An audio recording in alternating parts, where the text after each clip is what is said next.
নমস্কার সকলকেই আমাদের প্রচেষ্টা ইউটিউব চ্যানেলে পক্ষ থেকে আপনাদের সকলকেই স্বাগত। আগের দিন আমরা নবম শ্রেণীর পরমাণুর গঠন শুরু করেছিলাম। সেখানে আমরা রাদারফোর্ডের আলফা কণা বিচ্ছুরণ পরীক্ষা দেখেছিলাম। সেখান থেকে কিছু সিদ্ধান্তে আমরা এসেছিলাম। সেই সিদ্ধান্তের উপর ভিত্তি করেই বিজ্ঞানী রাদারফোর্ড তার পরমাণু মডেলের ধারণা দিয়েছিলেন। তো সেখানে আমরা বলেছিলাম যে আলফা কণা হচ্ছে অপেক্ষাকৃত ভারী কণা এবং ধনাত্মক কণা একটা। আজ আমরা সেখানেরই একটু পোর্শন জেনে নেব। ওখানে একটা টপিকস বাদ দিয়ে এসেছিলাম যে হিলিয়াম পরমাণু আর আলফা কণা এই দুটোর মধ্যে পার্থক্য কী।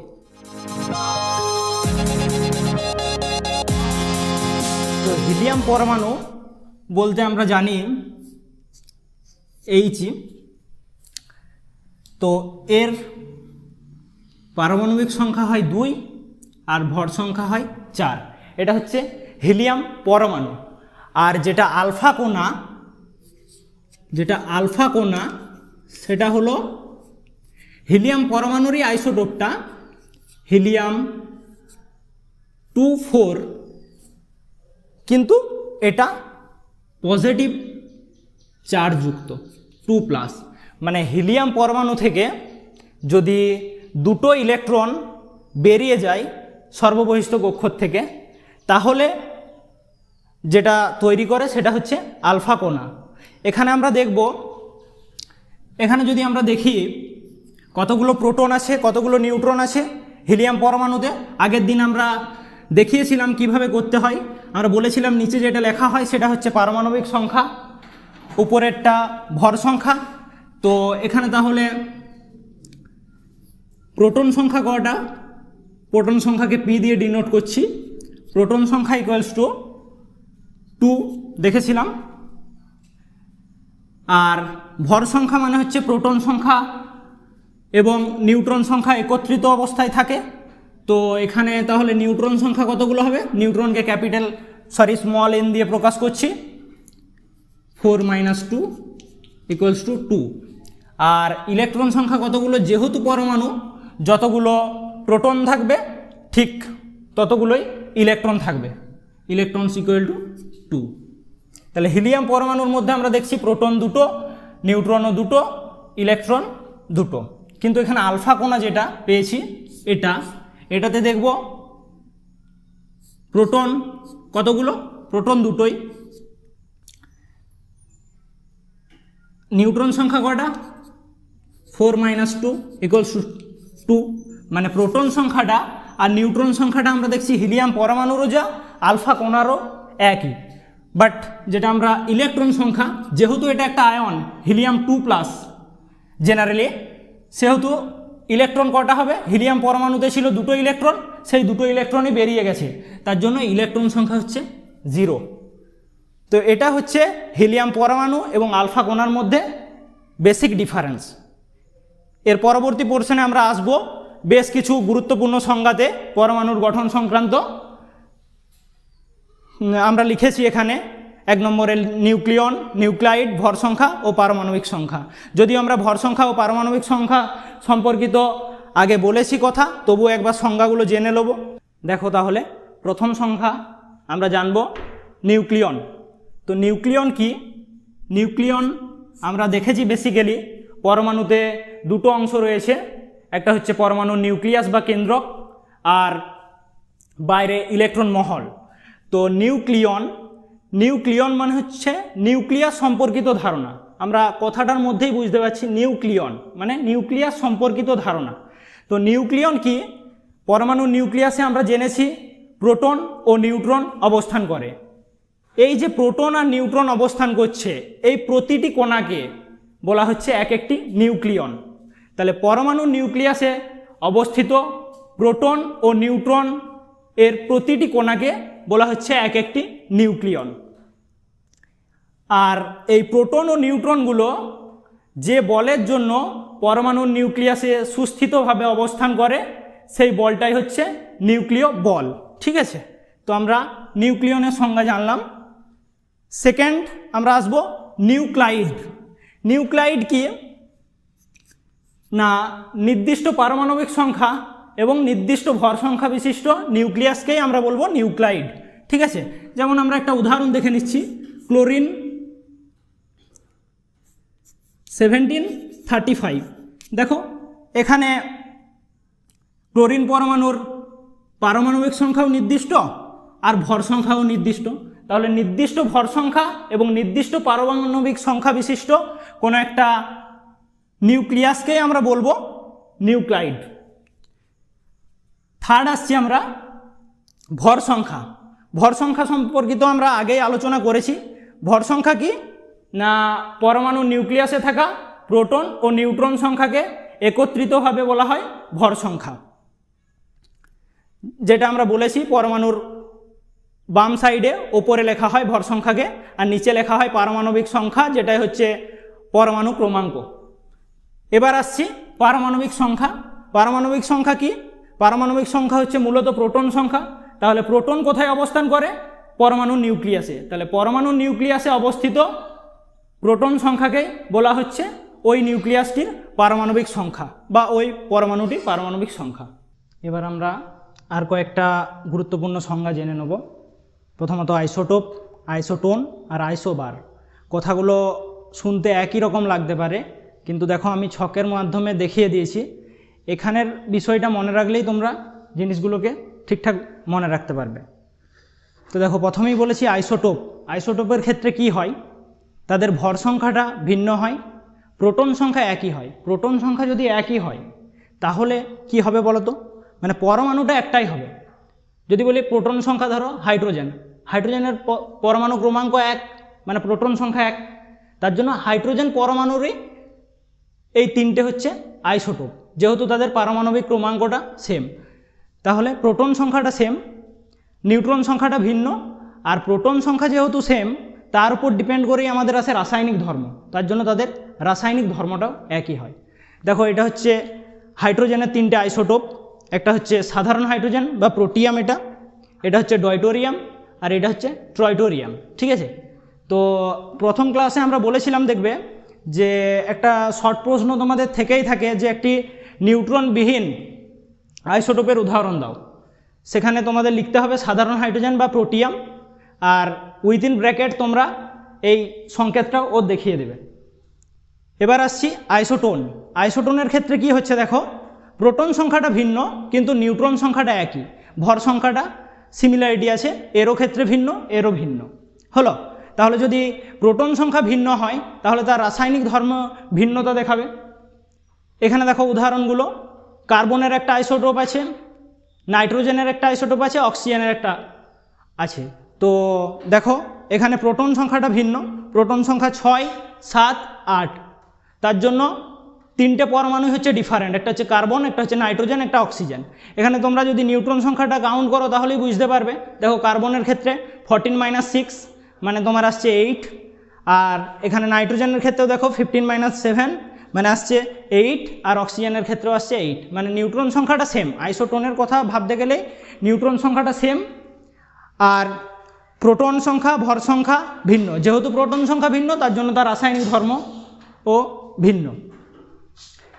এবার আসছি আইসোবার। আইসোবারের ক্ষেত্রে দেখো ভর সংখ্যাটা একই কিন্তু প্রোটন সংখ্যা ও নিউট্রন সংখ্যা ভিন্ন। ঠিক আছে, আর রাসায়নিক ধর্মটা সেই কারণেই ভিন্ন যেহেতু প্রোটন সংখ্যাটা ভিন্ন। এখানে দেখো আমি লিখেছি আর্গনের একটা আইসোটোপ লিখেছি আর ক্যালসিয়ামের একটা লিখেছি। তো দেখো এখানে ভর সংখ্যা হচ্ছে উভয়ের ক্ষেত্রে 40। তো এগুলো হচ্ছে পরস্পরের আইসোবার। তাহলে আইসোটোপ জানলাম, টোন জানলাম, আইসোবার জানলাম।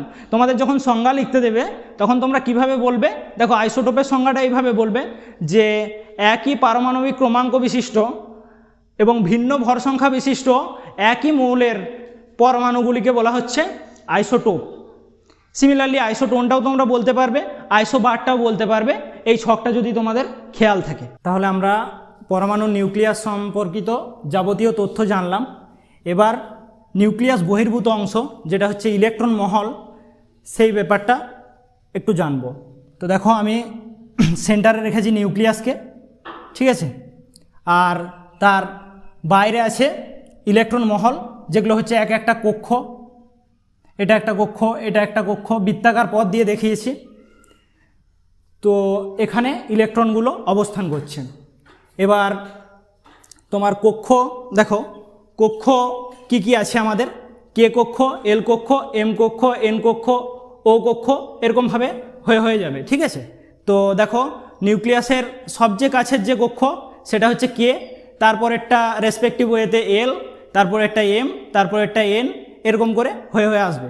তাহলে এদের ক্ষেত্রে এনের মানগুলো কি হবে, এনের মানটা কেন জানবো বলে রাখি, তার কারণটা হচ্ছে সর্বোচ্চ কতগুলো ইলেকট্রন থাকতে পারবে কোনো একটা কক্ষে, সেটা জানার জন্য আমার এন ভ্যালুটা দরকার। তো এনের মান দেখো কে কক্ষের ক্ষেত্রে হয় 1, যেহেতু নিউক্লিয়াসের থেকে ফার্স্ট কক্ষ এটা। এলের ক্ষেত্রে এনের মান হয় 2, এম এর ক্ষেত্রে 3, এনের ক্ষেত্রে 4, ও এর ক্ষেত্রে 5, এরকমভাবে হয়ে যাবে। এবার হচ্ছে এনতম কক্ষে সর্বোচ্চ ইলেকট্রন থাকতে পারে কতগুলো, এটা হচ্ছে ফর্মুলা 2n²। তাহলে তোমাকে যদি জিজ্ঞেস করা হয় যে কে কক্ষে কতগুলো ইলেকট্রন থাকবে, যেহেতু কে এর ক্ষেত্রে এন এর মান 1, তাহলে ইলেকট্রন সর্বোচ্চ কতগুলো থাকতে পারে, 2 × 1² মানে হচ্ছে 2টো, ঠিক আছে। সিমিলারলি তোমাকে যদি এল কক্ষে ইলেকট্রন কতগুলো থাকতে পারে তোমাকে যদি জিজ্ঞেস করা হয়, তাহলে সেই ফর্মুলায় আমরা বসাবো 2 × 2² ইকুয়ালস টু হচ্ছে 2 × 4 সমান হচ্ছে 8, এরকম রেসপেক্টিভ ওয়েতে হয়ে যাবে। যাই হোক, এবার আমরা দেখব কোন একটা পরমাণুর বাইরের কক্ষে ইলেকট্রন বিন্যাস, মানে যে ইলেকট্রন মহলে যে ইলেকট্রনগুলো থাকবে সেগুলোর অ্যারেঞ্জমেন্ট কীরকম হবে সেটা আমরা দেখব, কোন কক্ষে কটা ইলেকট্রন থাকবে ইলেকট্রন বিন্যাসের সাহায্যে আমরা সেটা দেখাবো। এবার দেখো আমরা ইলেকট্রন মহলে থাকা ইলেকট্রনের বিন্যাস সম্পর্কিত আলোচনাটা দেখব। তো এটা জানতে হলেই প্রথমে তোমাদের জানতে হবে আমাদের আধুনিক পর্যায় সারণী, সেখানে যে পারমাণবিক ক্রমাঙ্কের ভিত্তিতে প্রত্যেকটা মৌলকে আমরা সাজিয়েছিলাম, হাইড্রোজেন, হিলিয়াম, এইভাবে, সেটা আমরা আগের ক্লাসে বলেছি। তো সেগুলো তোমাকে মনে রাখতে হবে। ক্লাস 10 অবধি পড়তে গেলে 10টা মৌলকে প্রথম মনে রাখতে হবে।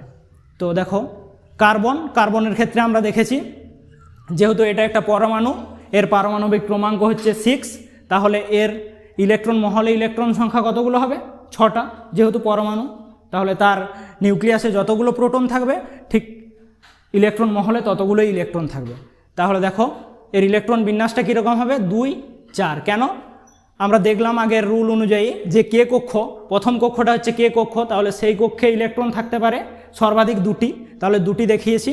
তারপরে 4টে, কারণ সেই কক্ষে থাকতে পারে, দ্বিতীয় কক্ষপথে তোমার থাকতে পারে 8টা ইলেকট্রন, যেহেতু আর ইলেকট্রন নেই তার জন্য 4টা, তাহলে 2, 4, কে কক্ষে 2টো ইলেকট্রন আর তারপরের কক্ষে 4টা ইলেকট্রন। যদি এর তোমার গঠনটা দেখাতে বলে তাহলে তোমরা এরকমভাবে দেখাতে পারো যে পরমাণু সেন্টারে রয়েছে নিউক্লিয়াস, ঠিক আছে, প্রথম কক্ষ কে কক্ষ, এল কক্ষ, দেখো আমি দেখেছি কে কক্ষে 2টো ইলেকট্রন, 1টা 2টো, আর এল কক্ষে তোমার 1টা 2টো 3টে 4টে ইলেকট্রন, ঠিক আছে। প্রত্যেকটার আমরা এভাবে দেখাতে পারি। আর এই কক্ষগুলো আমরা তখন দেখাবো না, কারণ এই কক্ষগুলোতে তো ইলেকট্রন নেই। আমরা প্রথম 2টো কক্ষ দেখাবো, কে কক্ষ, এল কক্ষ। এবার আসছি নিয়নের কথায়। নিয়নের দেখবে পারমাণবিক ক্রমাঙ্ক হচ্ছে 10, তাহলে তার ইলেকট্রন বিন্যাসটা দেখো, আমরা জানি নিষ্ক্রিয় মৌলদের একটা হচ্ছে নিয়ন, এর ইলেকট্রন বিন্যাসটা দেখো, কে কক্ষে থাকবে 2টো ইলেকট্রন, আর যেহেতু 10 তাহলে তার পরের কক্ষে থাকবে 8টা ইলেকট্রন। এই কক্ষে সর্বাধিক ইলেকট্রন থাকতে পারে 8টা, আর এর ক্ষেত্রেই হচ্ছে সেটা ফুলফিল রয়েছে, তার জন্য এ হচ্ছে নিষ্ক্রিয় মৌল। আমরা রাসায়নিক বন্ধনে আরও ভালো করে দেখব, তোমরা পরবর্তী সময়ে পড়বে। এবার দেখো আসি ম্যাগনেসিয়ামের কথায়।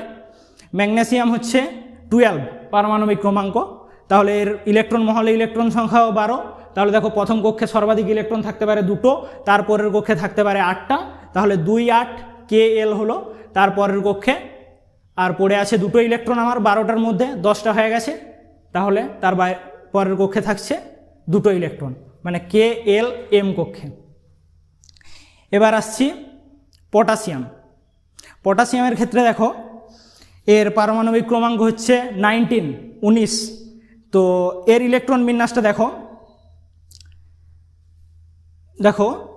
2 8 8 1। এবার তোমরা বলবে যে তৃতীয় কক্ষে আমাদের সর্বাধিক ইলেকট্রন থাকার কথা কতগুলো? আমরা দেখলাম রুল অনুযায়ী 2 × 3 স্কোয়ার মানে 2 × 9 সমান হচ্ছে 18। এটা আমরা দেখেছি, কিন্তু দেখো আমরা ইলেকট্রন বিন্যাসটা দেখিয়েছি, তার সেই কক্ষে 3 নম্বর কক্ষে আমরা 8টা ইলেকট্রন দেখিয়েছি, তারপরের কক্ষে আমরা 1টা ইলেকট্রন দেখিয়েছি। তার কারণটা কি বলে রাখি, 18টা ইলেকট্রন থাকতে পারে, কিন্তু আমার দেখো পটাশিয়ামের ক্ষেত্রে আমরা দেখছি টোটাল 19টা ইলেকট্রন, তাহলে 2 8 করার পর আমার 10টা ইলেকট্রন পূরণ হয়ে যাচ্ছে। তারপরের কক্ষে যে 18টা ইলেকট্রন থাকবে সেটা কিন্তু পটাশিয়ামের নেই, মানে 10টা আর 18টা থাকার জন্য তাহলে তার পারমাণবিক ক্রমাঙ্ক হওয়া দরকার ছিল 28। ঠিক আছে, তার জন্য এর ইলেকট্রন বিন্যাসটা এরকম হয়ে গেছে। পরবর্তী সময়ে তোমরা যখন পড়বে আরও ভালো রকম ধারণার সাহায্যে এগুলো বুঝতে পারবে। এখন তোমাদের কক্ষর ব্যাপার, তাহলে তোমাদের ইলেকট্রন বিন্যাসটা এইভাবেই মনে রাখতে হবে 2 8 8 1। ঠিক আছে, তাহলে কে কক্ষে 2টো ইলেকট্রন, এল কক্ষে 8টা ইলেকট্রন, এম কক্ষে 8টা, এন কক্ষে 1টা ইলেকট্রন। সিমিলারলি হচ্ছে তোমাদের ক্যালসিয়ামের হচ্ছে 20 পারমাণবিক ক্রমাঙ্ক, তাহলে হচ্ছে 2, তারপরে হচ্ছে 8, তাহলে 10 হলো। তারপরের কক্ষে 8টা ইলেকট্রন, এর ক্ষেত্রেও দেখো 18টা ইলেকট্রন নেই, মানে সর্বাধিক যতগুলো ইলেকট্রন থাকতে পারে 3 নম্বর কক্ষে, তার জন্য এরকমভাবে ইলেকট্রন বিন্যাসটা চেঞ্জ হয়ে গেছে। 8টা ইলেকট্রন আর শেষের কক্ষে হচ্ছে 2টো ইলেকট্রন। তাহলে আমরা পরমাণুর গঠন সম্পর্কিত যাবতীয় আলোচনা করলাম এখানে। আপনাদের যদি আমার পড়ানো ভালো লেগে থাকে তাহলে অবশ্যই চ্যানেলটিকে সাবস্ক্রাইব করুন এবং লাইক, শেয়ার, কমেন্ট করতে ভুলবেন না। নমস্কার।